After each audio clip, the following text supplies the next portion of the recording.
So today we will be discussing about Faraday's laws of electrolysis.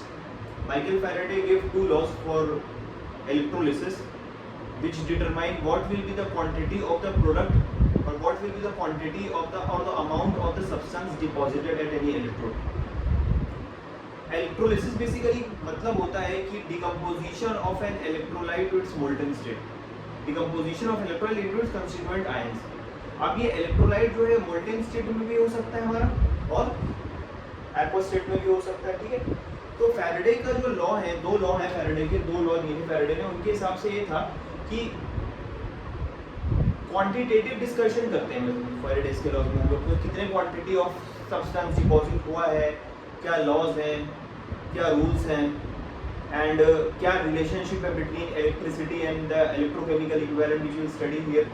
So if we write, first we will study electrolysis, the amount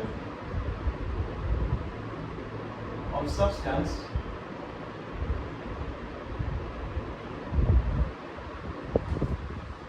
deposited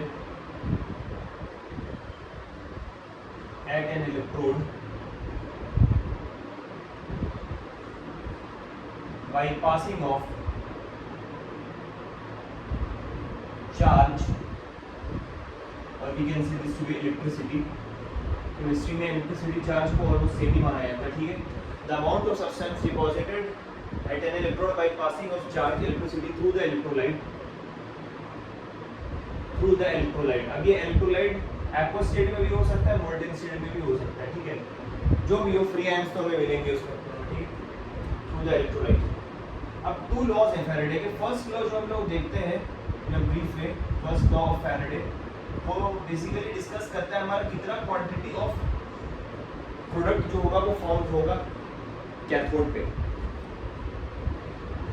electricity अगर आप पास करोगे तो जो चीज आपने electrochemical cell में जो हमने पढ़ रखा है उसका जस्ट रिवर्स है यहाँ पे इलेक्ट्रोलिसिस में. इलेक्ट्रोकेमिकल सेल में जो चीज पढ़ी है वो जस्ट अपोजिट है. फर्स्ट लॉ फैराडे इस हिसाब से बताता है कि amount of electricity, the amount of substance deposited, the amount of substance deposited,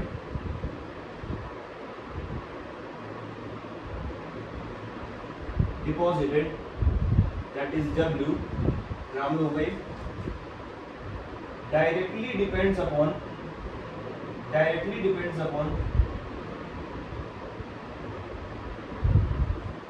quantity of electricity passed.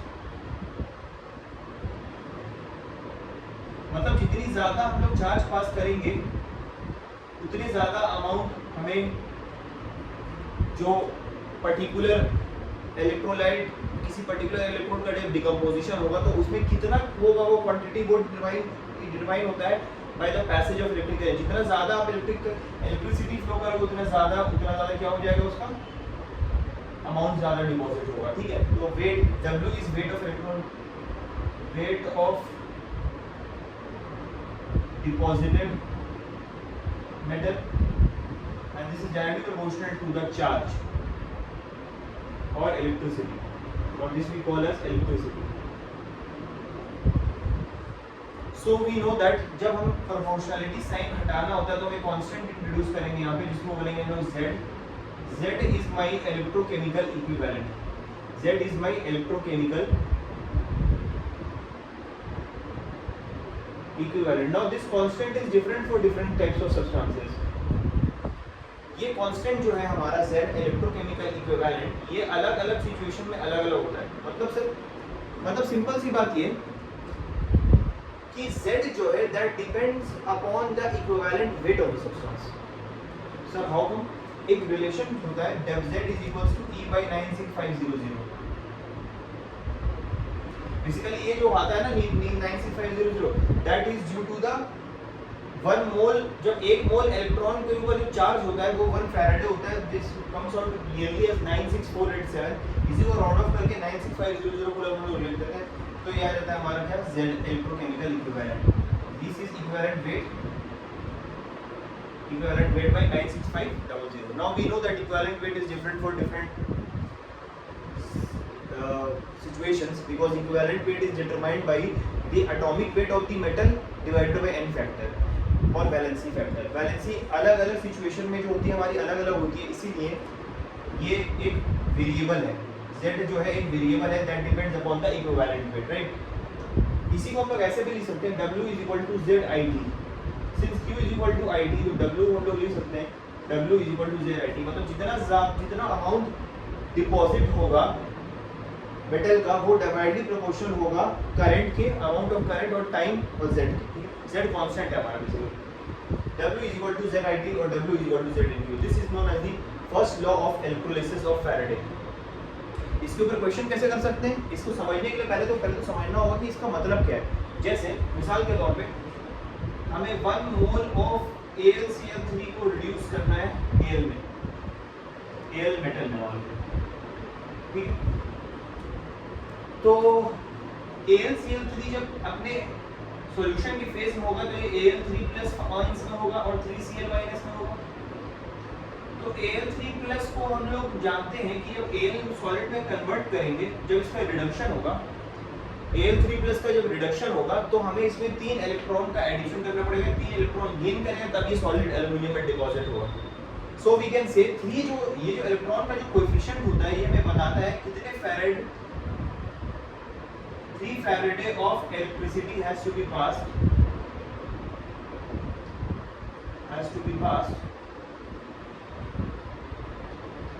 to decompose 1 mole that is 27 gram of Al3 plus 2 Al solid, ठीक है।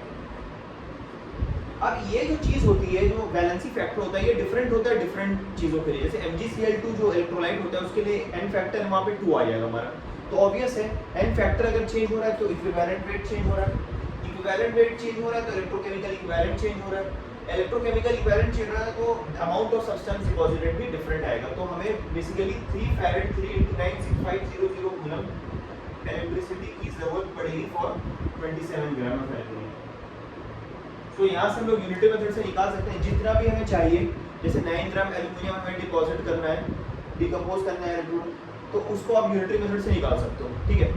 जैसे 27 gives 3 Faraday, तो 1 ग्राम के लिए 3 फैराडे बाय 27, तो 9 ग्राम के लिए अगर हम निकालना चाहे तो this comes out as 3 Faraday by 27 into 3 which comes out as 3f by 9, मतलब f by 3, मतलब 96500 अपॉन 3 कूलम। ये तो एक क्वांटिटेटिव डिस्क्रिप्शन हो गया कि कैसे हम लोग निकाल पाएंगे अमाउंट ऑफ सब्सटेंस डिपॉजिटेड अलग अलग सिचुएशन में। लेकिन जरूरी नहीं ये होता हमेशा ये जरूरी नहीं होता कि हमें बिल्कुल सिंपल एक इलेक्ट्रोलाइट दे दिया। कभी कभी KMnO4 भी दिया जाता है, potassium permanganate and KMnO4 we all know कि अलग अलग सिचुएशन में अलग अलग n फैक्टर या वैलेंसी फैक्टर होता है। उसमें एसिडिक में कुछ और होता है, बेसिक में कुछ और होता है, और न्यूट्रल और फेंटली अल्कालाइन में कुछ और होता है, ठीक है। तो उसको कंसीडर करने के लिए केस हम लोग ले लेते हैं एसिडिक वाला, कि एसिडिक में क्या n फैक्टर होता है। तो इस चीज को समझने के लिए हमको और थोड़ा और इसमें डेप्थ में जाना पड़ेगा। Z तो हमें समझ में आ गया इलेक्ट्रोकेमिकल इक्विवेलेंट है हमारा। तो फर्स्ट लॉ जो है इलेक्ट्रोलिसिस का वो है W is equal to Z i t। Z is the electrochemical equivalent, I is the current passed in ampere, current in ampere and t in second, t is in second, okay, second में है यहाँ पे, ठीक है, ये सही है। Now we will see कि अगर KMnO4 होता हमारे पास, KMnO4 का अगर डिकम्पोजिशन करवाना होता तो कैसे निकालते हम लोग उसमें n फैक्टर की मदद से कैसे Z इलेक्ट्रोकेमिकल इक्विवेलेंट निकलता है, ये देखेंगे फर्स्ट लॉ में। और फर्स्ट लॉ जब खत्म हो जाएगा तो then we will move on to the second law of electrolysis which is known as the Faraday's second law of electrolysis, okay. हटाते हैं। Basically, first law of electrolysis gives us an idea, quantitative idea about how much amount of the substance will be deposited at the cathode, reduced at the cathode, ठीक है। Suppose we have been given KMnO4 solution in acidic medium.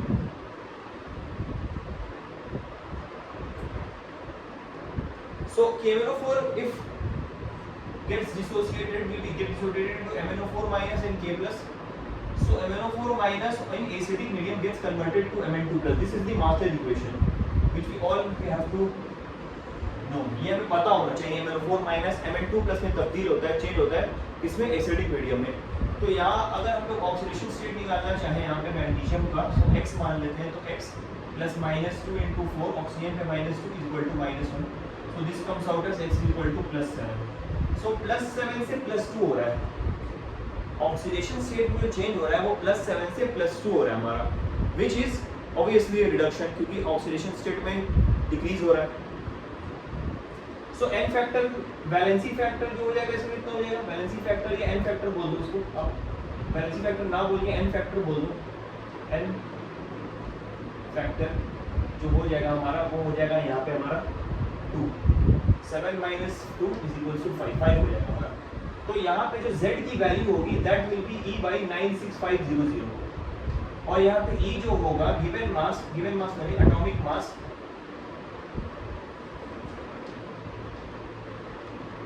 of manganese by 5, that is the valency factor या n factor into 96500। so अभी हमने देख लिया कि जब acidic medium में होता है तो 5 से डिवाइड करते हैं हम लोग एटॉमिक मास को, लेकिन बेसिक में कुछ और होता है, अल्कलाइन में कुछ और होता है, तो it depends upon the process कि क्या मीडियम आप ले रहे हो, ठीक है। तो बेसिकली इन अ नटशेल कह सकते हैं कि first law of electrolysis gives us a quantitative idea कि कितना amount of product decompose electrolyte, कितना amount of basically we can say substance deposit होगा at any electrode during electrolysis. और electrolysis क्या होता है, electrolysis is the decomposition of an electrolyte by the passage of electric current or charge। okay, so this is my first law of electrolysis, and now we are in a situation to move on to the second law of electrolysis given by Faraday, that is the second law of electrolysis। let's see second law of electrolysis।